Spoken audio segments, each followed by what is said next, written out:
Archdeacon nke Ifite Aguleri Archdeacon nakwa Vicar St. Michael's and All Angels Anglican Church Ifite Aguleri Venerable Emmanuel Ikechukwu Onovo etego na nọchite anya ọgbọnta nkwado Anambra East na West na alaka Omebe Iwetiti bụ Honorable Chinedu Obidigwe maka ịrụ nakwa ịkwanye ihe n'ụlọ akwụkwọ Diamond Group of Schools Aguleri. Venerable Onovo mere ka amata nke a n'oge ọ na-agwa ABS okwu na Aguleri Council obodo Anambra East. Chibuzo Okoye kọrọ akụkọ a n'uju.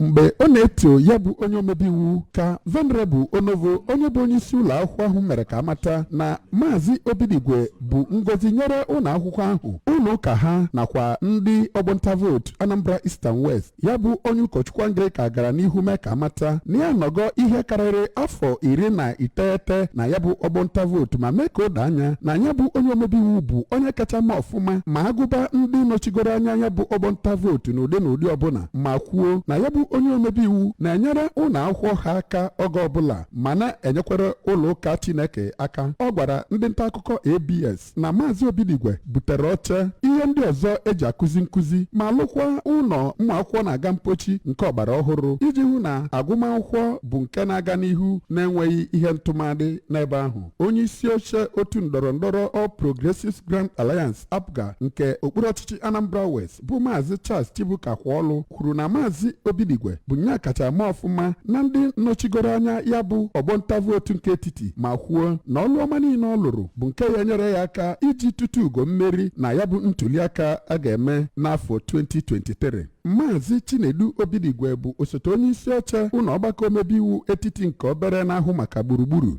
site na Aguleri nke dị n'okpuru ọchịchị Anambra East. Aha m bụ Chibuzo Okoye maka akụkọ ụwa ABS.